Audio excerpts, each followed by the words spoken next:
Nerviosa, mira que he hecho entrevistas, o sea, que he hecho presentaciones de libros, pero es que hoy es un libro muy especial porque, bueno, muchos lo sabéis, además de que a Rubén le quiero muchísimo, os miro a vosotros, a los padres de Rubén, porque he estado muy cerca de él en estos últimos meses, precisamente hablando de este libro, y me siento muy privilegiada de poder estar aquí sentada a tu lado. Y claro, yo creo que entre los dos hemos conseguido cosas muy bonitas, por ejemplo, la amistad que tenemos ahora mismo junto con Rubén, o sea, junto con Óscar, mi marido, y también hemos conseguido, por ejemplo, que Irene Vallejo, que es una de las grandes de nuestra literatura ahora mismo, haya escrito sobre tu libro. Conseguimos mandarle, bueno, cuando todavía no estaba casi ni publicado, conseguimos mandarle un manuscrito y me decía Rubén, va a ser imposible, Susana, va a ser imposible. Y Irene Vallejo dijo algo, lo tengo aquí, dijo, por supuesto, escribió una frase para la cubierta del libro y pone: Rubén Montoya escribe con el entusiasmo del niño deslumbrado por la antigua Roma y con los conocimientos del arqueólogo sabio. Me acuerdo de ese día cuando me escribiste, me llamaste y me dijiste, lo hemos conseguido, lo hemos conseguido. Bueno, pues yo creo que ese fue el comienzo de muchos sueños que se están haciendo realidad. Podemos contarlo que ya estás en la segunda edición de este libro.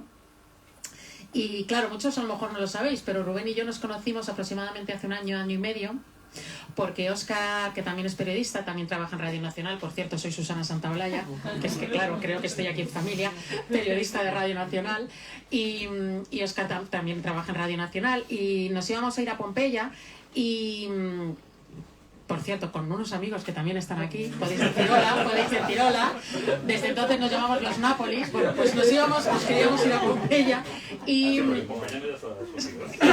y escuchamos a Rubén hablar en la radio, en un programa que se llama, de Radio 5 Todo Noticias, en un programa que se llama Arte Compacto, y nos encantó cómo hablaba de Pompeya, y dijo, Óscar, voy a intentar hablar con él, a ver si, bueno, si, no sé, nos dice qué podemos hacer, qué podemos visitar.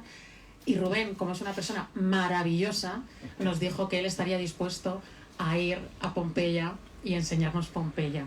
Y ahí nos conocimos. Realmente nos conocimos en la puerta del anfiteatro, una mañana a las... no sé, no me acuerdo la hora, pero... las 10, habíamos quedado a las 9:30, llegasteis un poco tarde. Sí.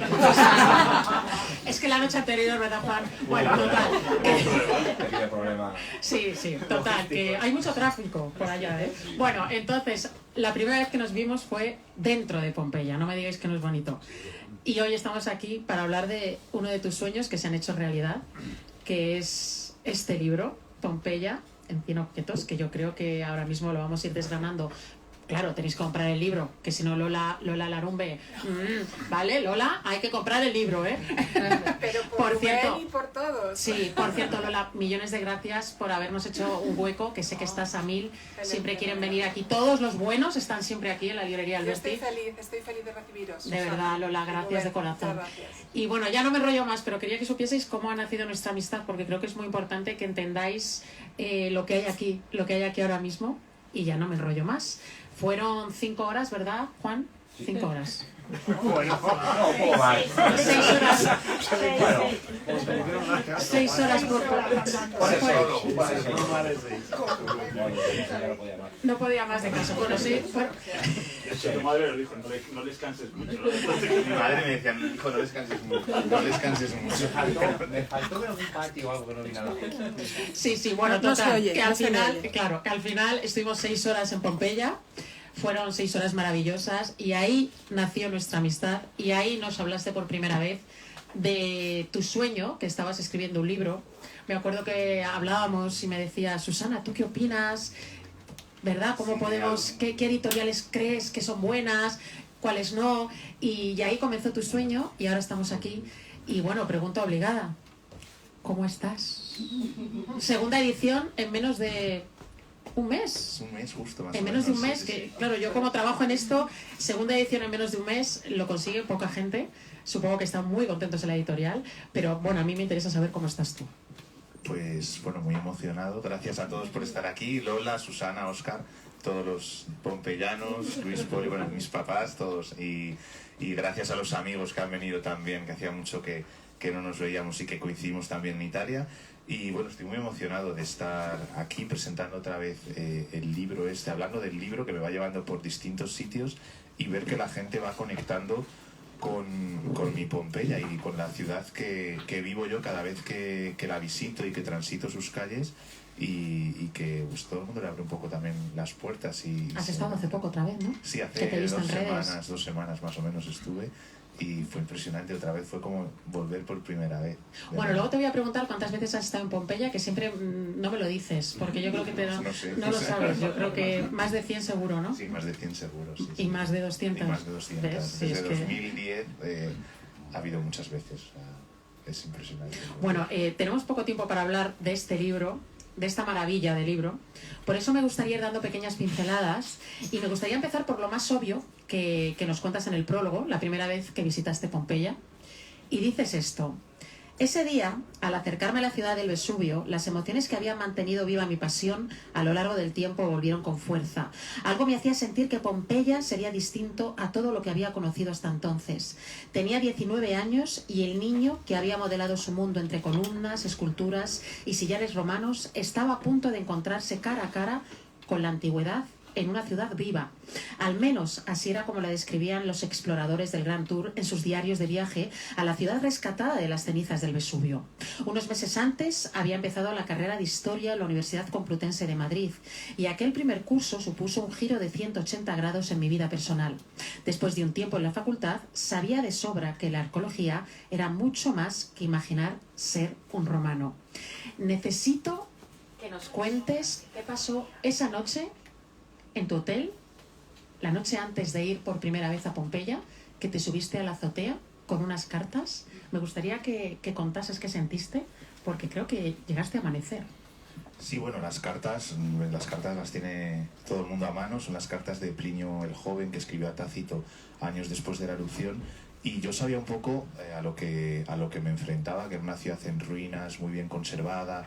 Era un milagro arqueológico y para mí era fascinante poder ir ya con 19 años como parte de un proyecto arqueológico de la Complutense allí. Entonces yo me pasé la noche anterior rememorando un poco, mezclando lo que yo pensaba que sería esa ciudad con lo que yo había conocido hasta ese momento de arqueología, que eran simplemente ruinas de escasos centímetros. Hago muchas referencias a Segovia y con esa catástrofe o ese dramatismo que podemos percibir en las cartas. Entonces, al final, con el calor que hacía en septiembre, que es horrible, o sea, es como si vamos ahora, hace muchísimo calor, pues yo no dormí de la emoción y tampoco pude dormir por el calor que hacía y se hizo de día. Entonces, ver todo lo que es el Golfo de Nápoles, que lo hemos visto los que hemos estado aquí con la sombra, los trazos del Vesubio, y luego darte cuenta de esa bahía súper poblada que parece que nada ha cambiado.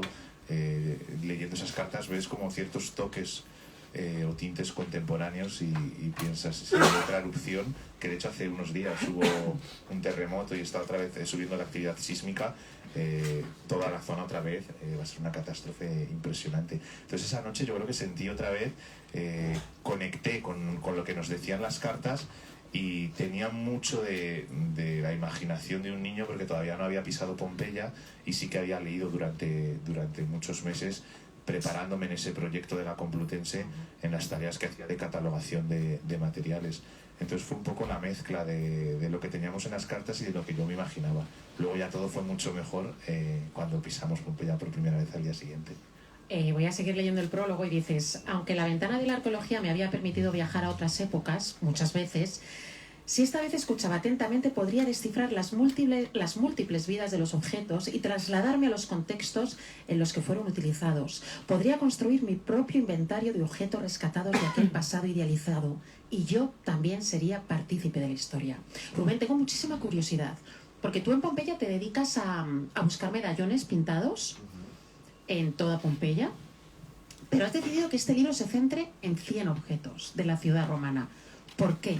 Porque podías haber elegido 100 casas, podías haber elegido 100 personalidades, podías haber elegido muchas cosas.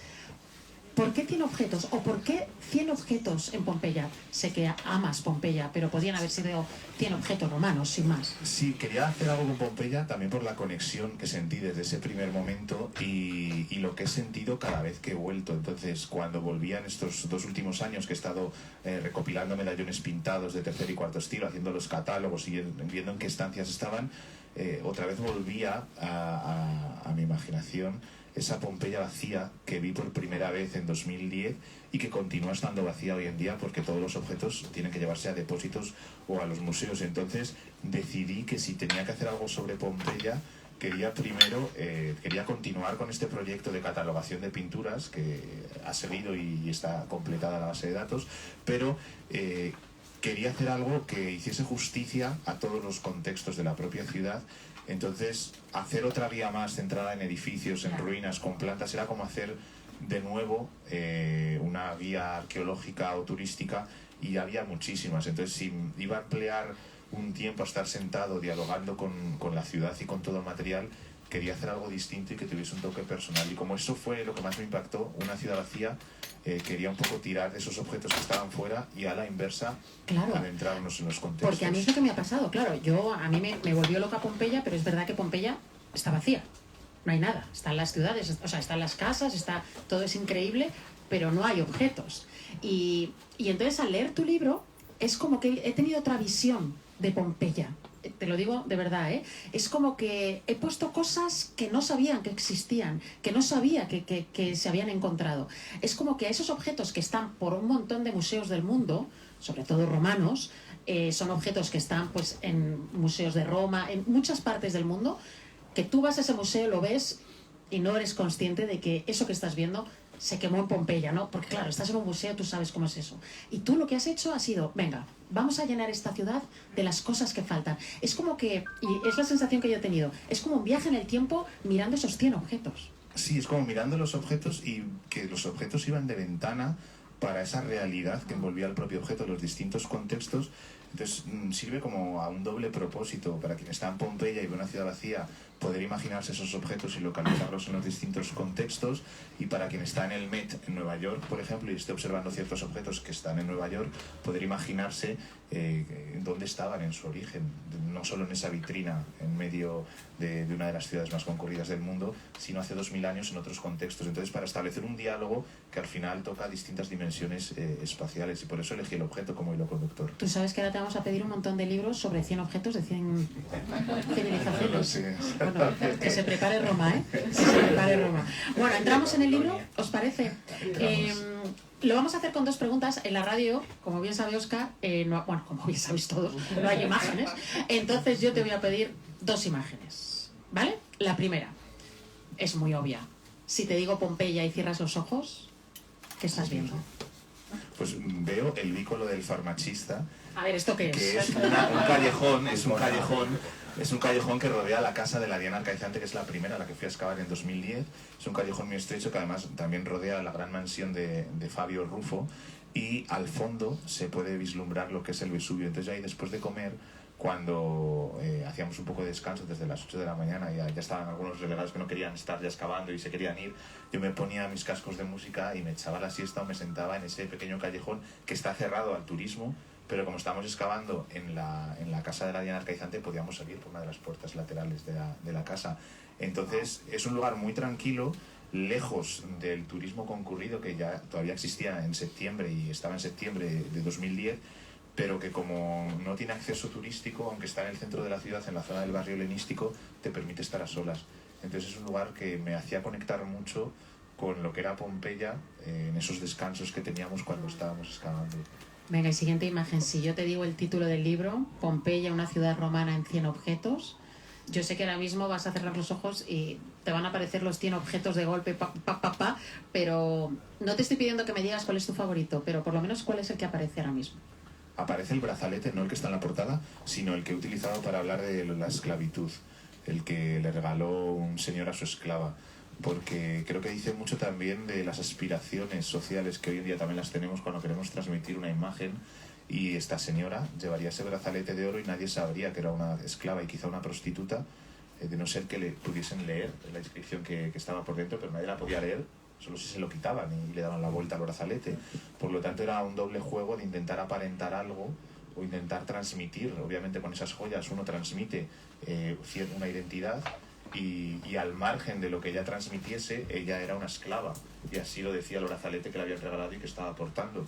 Por lo tanto, quien no supiese que ella era una esclava y no hubiese leído el brazalete no lo sabría. Ya podría engañar visualmente a quien la estuviese mirando. Es ese. Tiene la inscripción debajo, también está en forma de serpiente.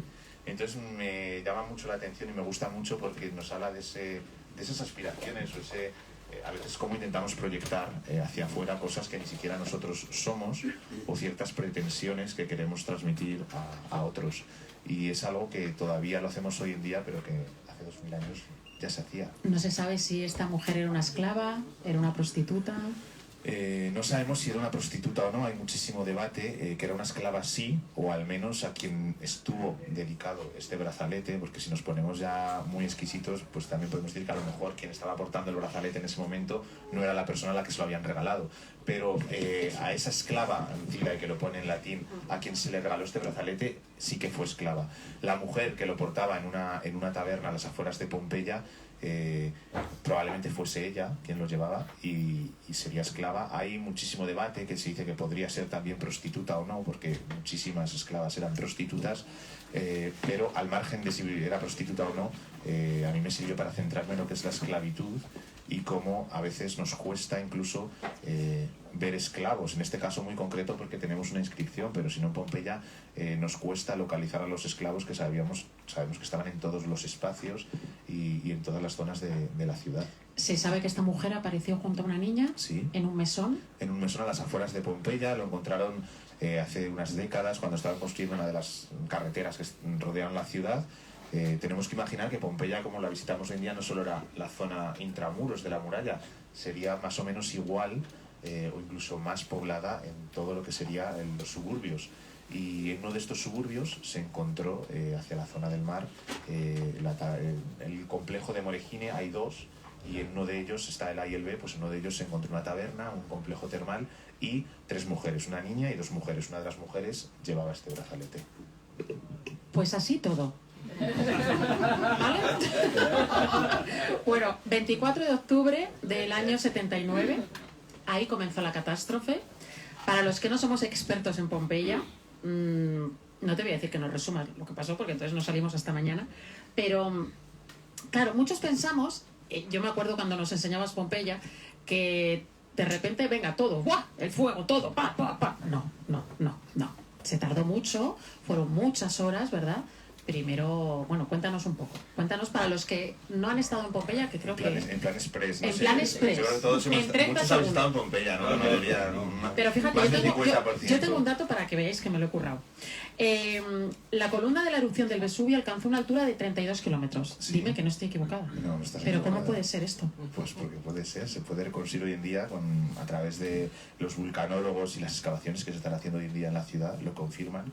Todos los estratos de la deposición de materiales se puede calcular, sabemos el radio, hasta dónde llegó, los vientos de serie iban hacia el sur, no volaba tampoco.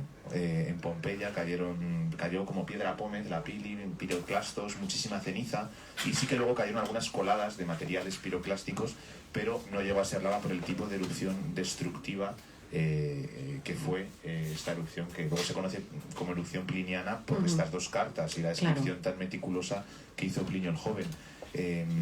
Fue una sucesión de distintos eventos a lo largo de más de 24 horas. El volcán tuvo distintos descansos y eso lo vemos en el registro arqueológico, cambia el color, hay deposición de cenizas, deposición de piedra pómez, a veces hay como coladas de un material más fangoso, casi más líquido, que era todo lo que estaba emanando de lo que es el cráter del volcán, pero no volaba como tal. Esto fue el primer día. Esto fue el primer día. El 24. Día.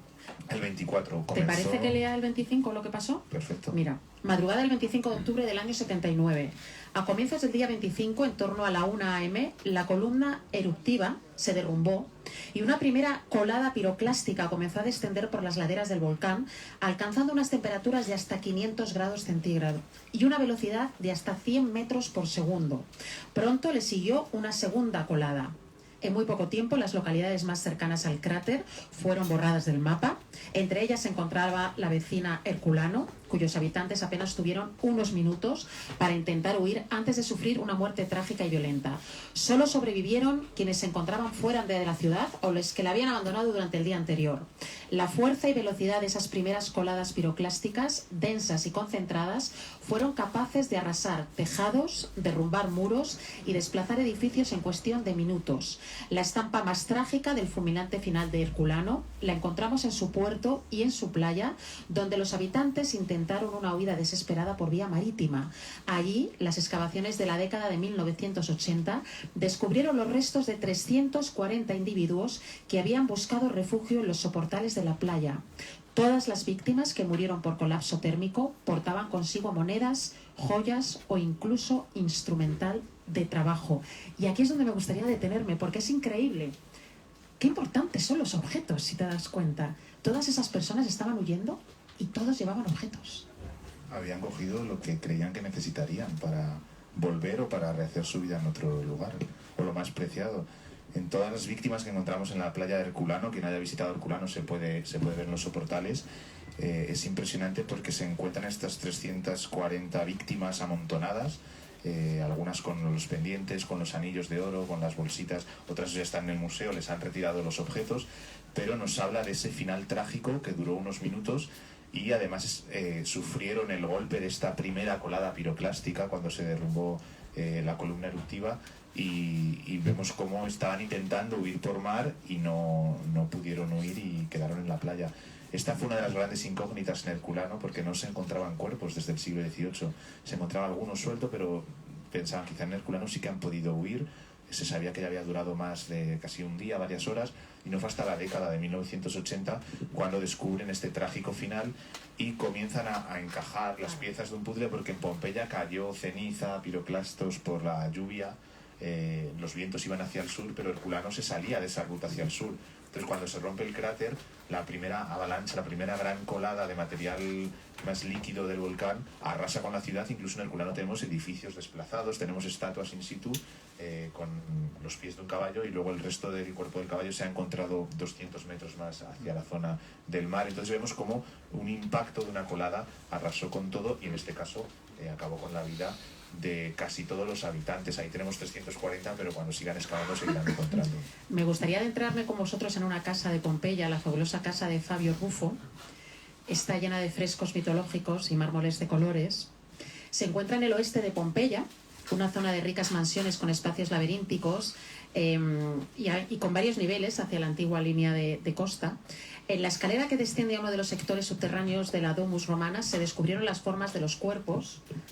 Aquí están. Los escorzos que revelan los calcos de yeso de 3 víctimas de la erupción del Vesubio. Fíjate, tengo muchísima curiosidad, porque, bueno, yo creo que aquí hay mucha gente que ha ido a Pompeya. Yo pensé que iba a haber más cuerpos. ¿No los exponen al público? ¿Qué pasa con los cuerpos de Pompeya? Bueno, en realidad los calcos no son cuerpos, tenemos como unos 2.000, 2.500 restos humanos, incluso más. En la zona fuera de la muralla están en depósitos porque por cuestiones éticas se llevan a almacenes. Y luego tenemos los famosos calcos que a partir de 1863 se realizan inyectando yeso, escayola, distintos materiales, incluso resina, y de estos tenemos unos 105, el número exacto no lo tenemos porque había algunos más, pero con las bombas de la Segunda Guerra Mundial se perdieron algunos. Entonces, lo que más impacta al turista son este conjunto de unos 105 calcos de animales, de algunas, tenemos cerdos, perros, pero sobre todo de las víctimas mortales de humanos. Y es impresionante porque podemos ver la ropa, podemos ver detalles como las sandalias, los objetos que portaban, las expresiones, gente tapándose la cara porque se asfixiaba. Y esos los van trasladando de una zona a otra, también por motivos de conservación. Han hecho muchísimas copias. De hecho, la exposición que hay ahora inmersiva en el Matadero tiene copias de los originales, no son los originales. Y los tienen todos depositados en una zona por cuestiones también éticas, porque dentro estos moldes de yeso son como contenedores, tienen restos humanos y al final estamos tratando con cuerpos de personas, y hay unas normas éticas y cuestiones éticas también en estos procedimientos arqueológicos que se tienen muy en cuenta. Claro, es que esto me gustaba, quería que lo dejases claro para que entendamos por qué no están. Vamos a ir con algunos objetos, el tiempo que nos dé tiempo, ¿te parece? A mí es que este me ha fascinado. Una hogaza de pan que se encontró en Pompeya en 1846, conocida como la panadería de Modesto. Por favor, háblanos de Modesto. Pues poco sabemos de él, solo que Modesto sería el propietario de esta panadería, pero él o quienes estuviesen trabajando en la panadería pues les pilló por sorpresa el día de la erupción, probablemente este día 24 de octubre, si hacemos caso a estos estudios más recientes. Y bueno, metieron la última hornada de pan y la tuvieron que rescatar a finales del siglo XIX, carbonizada, 84 hogazas de pan completamente carbonizados. Costó retirar el hierro porque había una plancha de hierro cerrando el horno, y no es el único caso en Pompeya. Lo que pasa que este caso es especial porque había más de 80. Estaban completamente trabajando en hora punta por la mañana, podemos imaginar, y les pilló desprevenidos y tenemos que asumir que dejaron el trabajo sin hacer y tuvieron que ser luego los arqueólogos quienes lo rescataran. Entonces vemos ahí como una especie de tinte cotidiano, porque te pones a mirar estos panes carbonizados y tienen mucho de cotidiano. Es que es a lo que vuelvo a lo que hemos hablado al principio, es dar vida a Pompeya, que es lo que nos faltaba. Este libro da vida a Pompeya. Por ejemplo, bueno, yo sé que muchos sabéis lo que es esto. ¿Qué creéis que puede ser? Es una botella de aceite de oliva. Que demuestra, yo creo que esto es importantísimo, este hallazgo, porque demuestra que ya era un objeto privilegiado. Ya estaba la cultura mediterránea, estaba ahí, en su apogeo, la comida mediterránea estaba en su apogeo, y las buenas costumbres, como podéis imaginar, no cambian. Se ha demostrado que lleva aceite. Esto es aceite. Lo que no se sabe, bueno, ahora nos lo explicas, es si esta botella sirvió para alimento o para hacer perfume, ¿no, Rubén? Bueno, en este caso es para alimentos, contenedor de alimento, pero los aceites también se utilizaban para perfumes. El tema de la industria del aceite en Pompeya es muy interesante.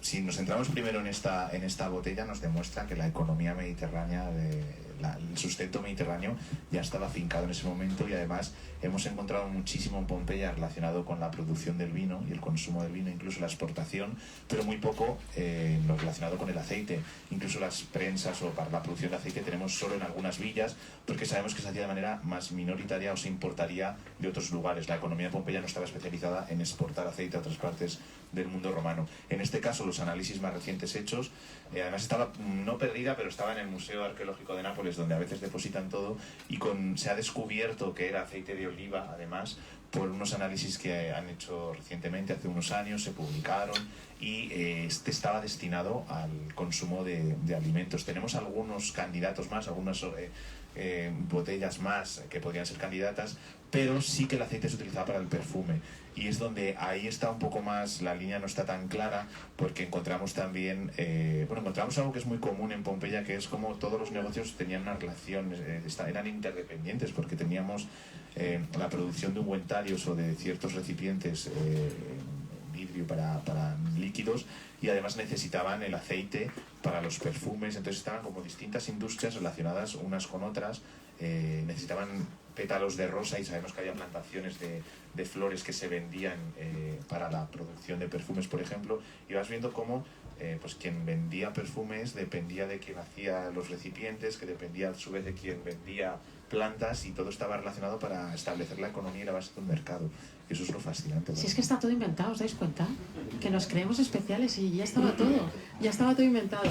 Estaba todo inventado, es que es un poco complicado, Bueno, estaba todo inventado como esto. Estos son los bares. Estos son los bares, señores. Es que en Pompeya se bebía mucho vino. Se bebía mucho. Y claro, ¿dónde se bebe el vino? En los bares. O sea, que tenemos ahí la cultura latina. Se llama, ¿cómo se llaman? Los termopolia, ¿no? Los termopolias. Sí. Termopolia, perdonad. Y otros lugares de ocio. Me encantaría que nos hablaras de los lugares de ocio de Pompeya. Y en concreto de los bares. Pues lo de los termopolia y otros lugares lo he puesto porque el tema de las etiquetas para los arqueólogos es una tarea que todavía tenemos pendiente, porque le ponemos una etiqueta y un nombre en latín a cualquier cosa que encontramos, y no es así.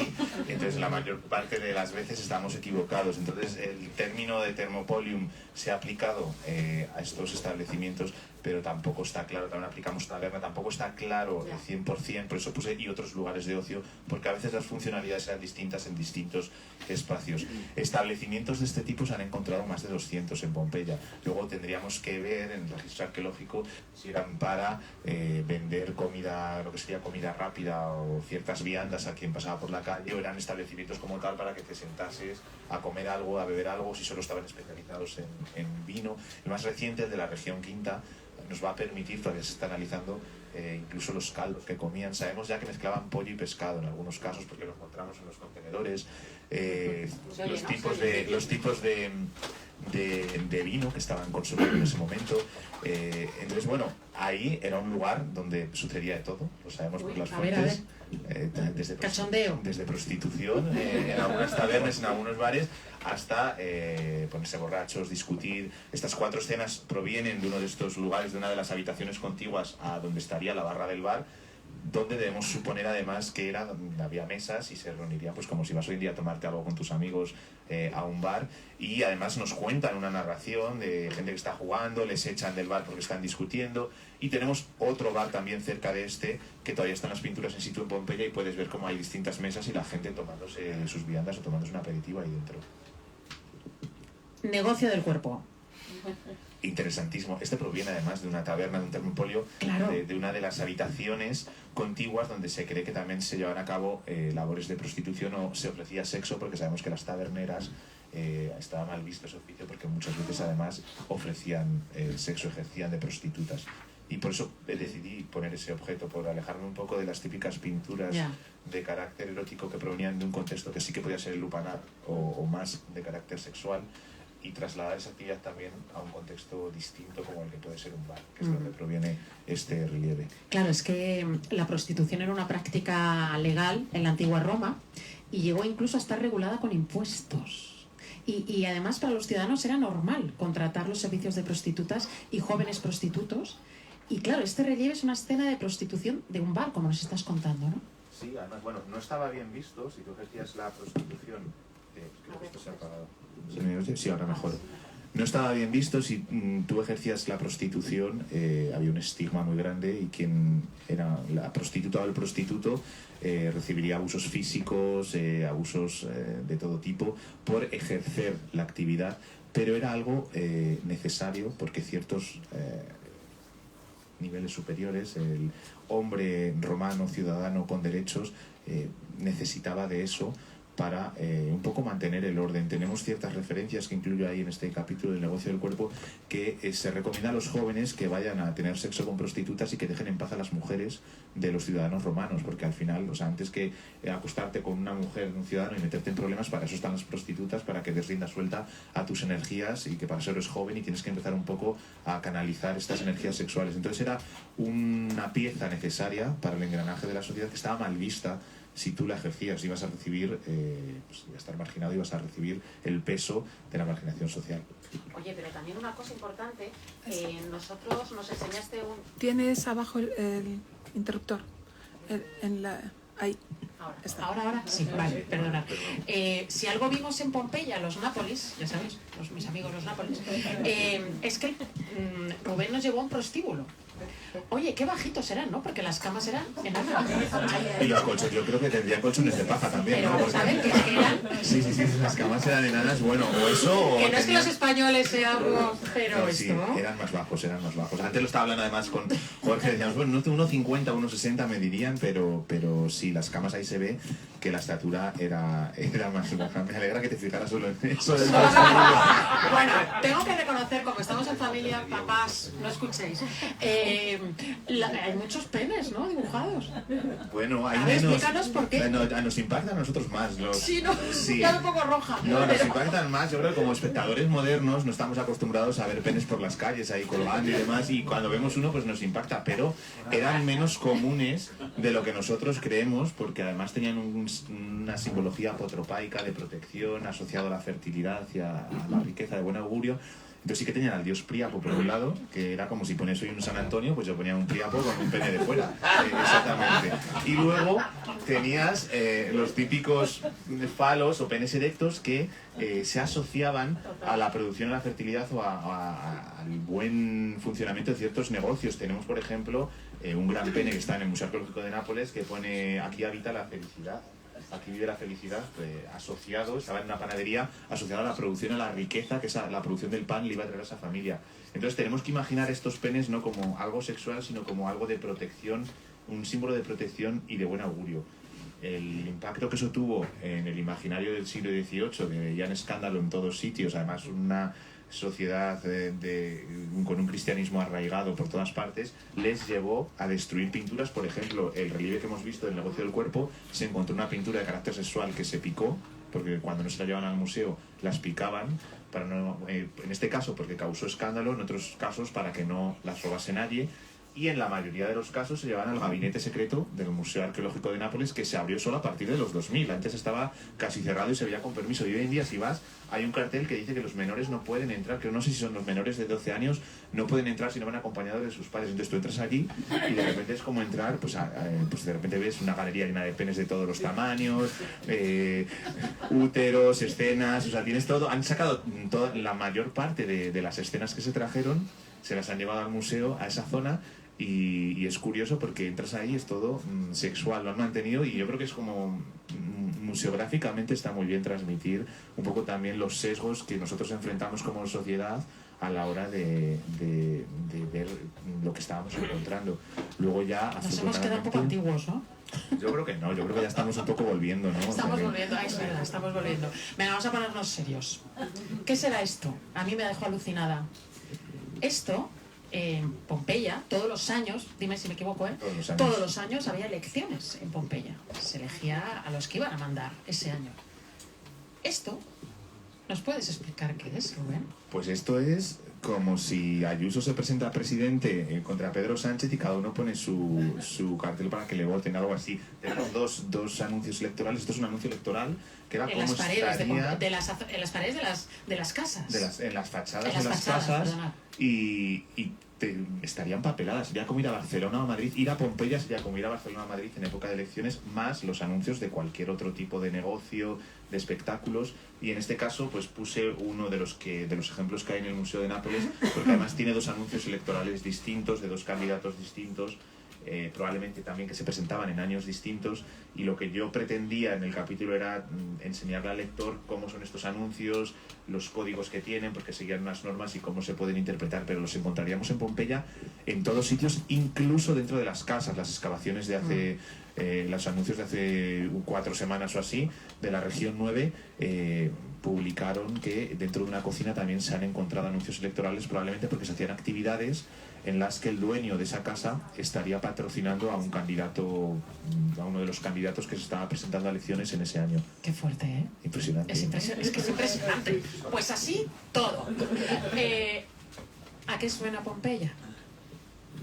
Pues hoy en día a turistas, gritando hoy en día por todos sitios, también. pero en época romana la música estaría en todos los ámbitos, estaría en el religioso, en el lúdico, dentro de la casa, en las termas, y además tenían una multitud de instrumentos específicos para cada acto. Si estábamos en el anfiteatro utilizarían instrumentos de viento y de metal para, pues un poco los que veríamos en estas películas de guerras, estas grandes, los grandes cornos se llamaban, lo que sería la trompa hoy en día.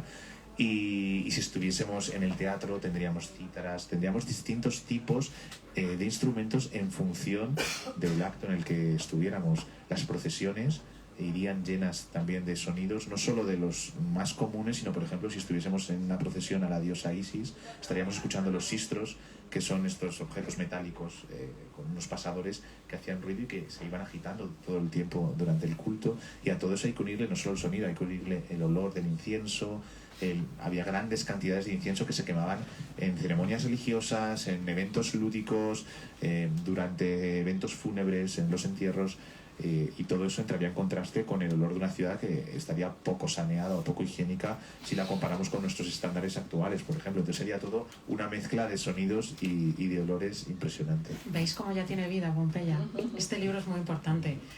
Y esto solo lo tienen los ricos. Una bañera de bronce. Esto se ha encontrado en Pompeya. Sí, de hecho, hay otra en bronce. Fue muy difícil conseguir la fotografía también. Tenemos alguna en terracota porque apenas hay, están en el Museo de Nápoles, están en algunos catálogos, pero no se han encontrado muchas. También es cierto que desde el terremoto del año 62, Pompeya estaba en reconstrucción y muchos baños privados también quedaron en desuso. Entonces sí que encuentras lo que es el espacio arquitectónico de unas termas privadas a las que les falta también, por ejemplo, lo que sería la bañera donde se estarían bañando. Y en este caso es impresionante porque lo tendrían los más ricos, que no solo podrían ir a estos grandes espacios públicos, a las grandes termas en el centro de la ciudad, sino que podrían invitar a otros a su casa, que tenían su espacio privado, como quien tiene su sauna y su jacuzzi en casa. O sea, que solo iban los que podían. Los que podían. Como ahora el que tiene un ático e invita a los amigos, ¿no? Pues que tengo una bañera, vente para acá. Bueno, a ver, espera, que me has pillado. 493. Perdonad, es que esto está siendo un poco... A ver, aquí. ¿Qué será esto? Yo voy a seguir así hasta que me digáis, ¿eh? Lola, ¿dónde estás? Tú avísame. Bueno, un orinal. Esto es un orinal. Fíjate, me ha gustado mucho porque he aprendido mucho con tu libro, los desagües de las casas. Lo bien estructurado que lo tenían, estaban colocados en sitios estratégicos. Como decía antes, es que no hemos inventado nada. Las tuberías, estaba todo perfectamente construido. Sí, además encontramos lo que sería el baño, la letrina, muy cerca de la cocina porque desaguaban a través de las mismas tuberías, tenían a veces incluso lo que sería una especie de pozo negro donde iban todos los desechos. Cada cierto tiempo un esclavo específico, que lo menciono en el libro, encargado de ello, tenía que limpiar el pozo negro. La piedra volcánica de Pompeya hacía que fuese permeable y que todos los líquidos se absorbiesen, entonces no tenían que estar vaciándolo todo el tiempo. Pero es interesante porque cuando decías piso, tenías que ir al baño y no querías ir cerca de la cocina o estabas durmiendo, han encontrado orinales que se llevarían pues como en el siglo pasado. Yo recuerdo en mi pueblo el haber visto orinales y tengo ahora 32 años y no soy tan viejo, ¿sabes? Entonces al final hay ciertas costumbres que no han cambiado tanto y luego lo interesante a través de estos análisis más recientes es analizar las tuberías que muchas veces se habían interpretado como bajadas de agua, los típicos canalones, y darnos cuenta de que sí, es una bajada de agua, pero es una bajada de orina y de heces porque todas las capas que tiene interna la tubería son provenientes de una letrina de los pisos superiores. Pompeya nos ha quedado en una planta baja, pero habría otras plantas que se han hundido también. Increíble. Podemos estar aquí un día y no sabéis lo que es esto. No sabéis, ¿verdad? Yo no lo he visto, a ver, ¿qué es? Esto es una cuchilla o rasurador masculino. Interesante. Con esto os quitabais los pelos. Sí, además era como las cuchillas de hoy en día, los hombres para un poco mantener esa apariencia física, o arreglarse la barba o despojársela según en ciertos momentos que tenían que hacerlo, tenían un rasurador que además estos rasuradores tenían como su funda, se han encontrado en cuero, además para protegerse de la cuchilla. No es el objeto visualmente más atractivo, pero lo quise poner un poco también para hacer justicia a que no todo en Pompeya es monumental y no todos son grandes mosaicos y grandes pinturas y estatuas de mármol, sino que tenemos cualquier tipo de objeto cotidiano y hasta un rasurador oxidado hoy en día.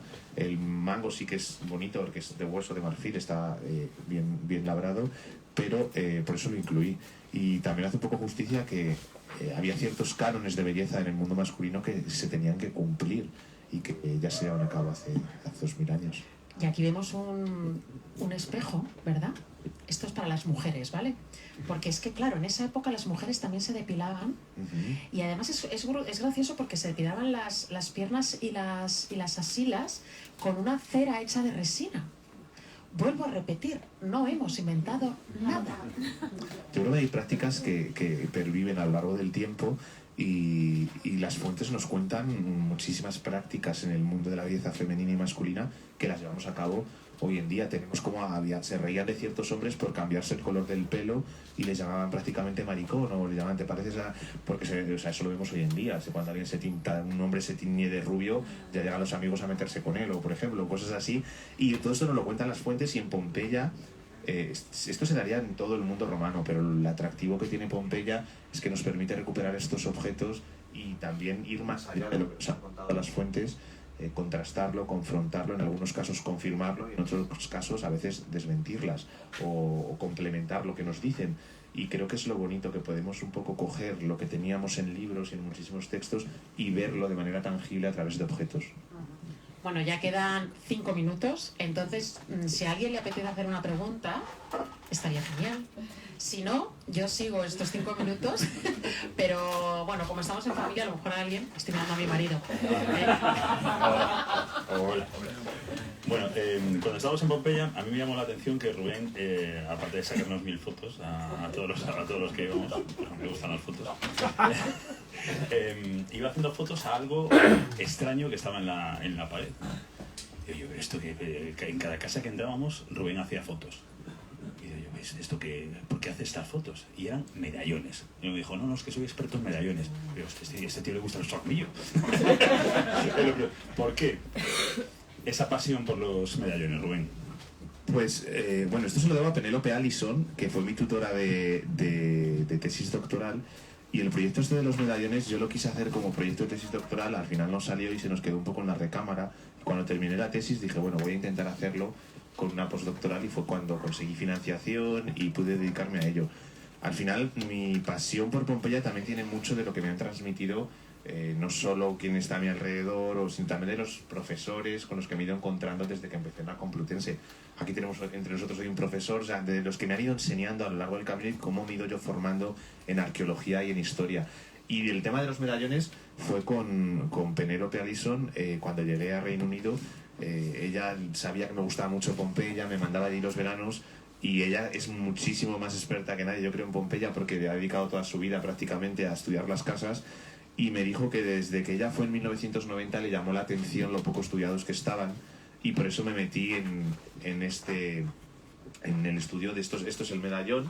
Sí que hay un estudio de 1987 de una australiana que recopila algunos de ellos, y lo que me dediqué cuando estábamos en Pompeya fue a poner en el mapa o a intentar recopilar todos, no solo los que representan figuras humanas, sino los que tienen objetos, animales, paisajes arquitectónicos, los que tenemos hoy en día y los que se han perdido, porque hay muchos que se han perdido, pero tenemos los diarios de excavación, con la finalidad de intentar ver en qué parte de la casa se utilizaban, si hay una correlación entre el espacio, la funcionalidad, y por eso me fascinaba, porque sentía que podía contribuir con un granito de arena a todo este gran corpus de investigaciones que se ha hecho de Pompeya a nivel académico, y me fascinaba poder estar en contacto con los trazos de la pintura, que al final son trazos de personas de hace 2000 años. Es muy fuerte. Artesanos que han logrado lo que veis aquí, con una técnica impresionante. Y cuando te acercas a esas obras y ves las pinceladas, es como estar en contacto directamente con el pintor o la pintora que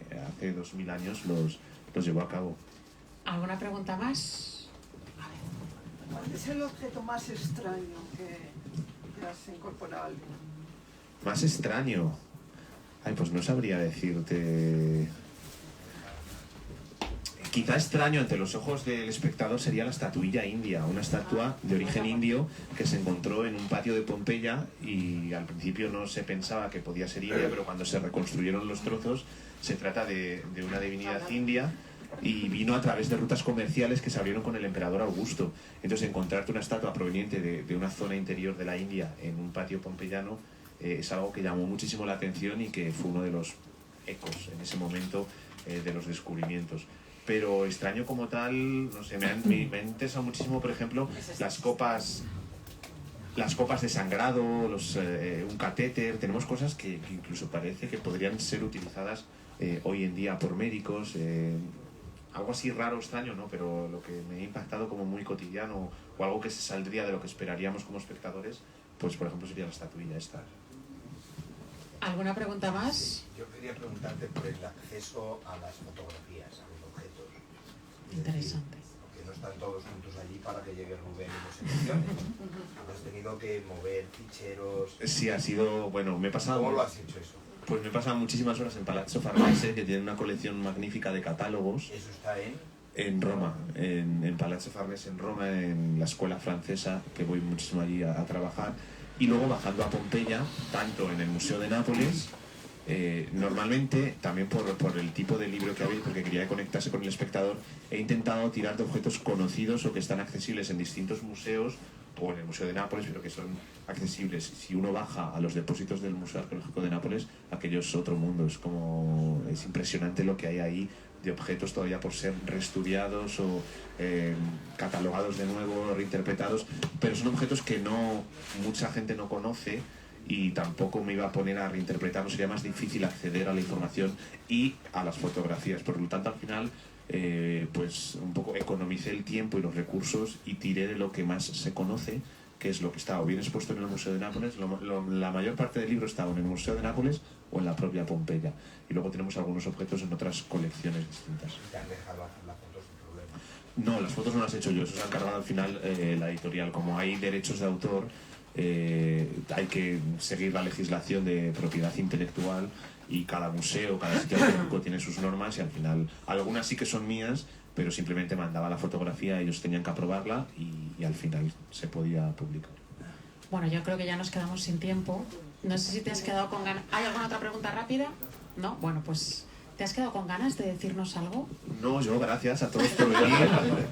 Gracias por venir y a todos los que habéis sacado un poco de vuestro tiempo, porque este libro sería imposible sin vosotros, sin el apoyo de mis padres, de mis amigos que estéis aquí vosotros también, que habéis estado durante meses también detrás, viendo un poco por detrás cómo iba creciendo el libro, cómo se iba haciendo realidad, porque nosotros nos conocimos cuando no tenía editorial, luego ya llegó crítica, luego fue todo como un sueño, y también lo habéis podido ver. Y gracias, Lola, también por dejarnos estar aquí hoy. Me ha encantado conocerte, Rubén. Y espero que os haya gustado, y si tenéis cualquier duda, pues estoy en redes sociales para responder a cualquier duda que tengáis también. ¿Cómo se llama el libro? ¿Cómo se llama el libro? Se llama Pompeya, una ciudad romana en 100 objetos, y ya vamos por la segunda edición. Y gracias a mi editorial también, a las chicas de mi editorial, que gracias a ellas, son todas mujeres, con las que trabajo, ha salido un proyecto fantástico. Y se puede comprar también online a través de la página web de la librería Alberti. A través de la página de la librería Alberti podéis comprarlo online, o venís aquí, que tienen otros libros maravillosos, y también cogéis el mío y otros más. Y ahora se va a quedar aquí. Si queréis Fernando. que os firme el libro, Rubén, encantado. Muchísimas gracias de corazón. Muchas gracias.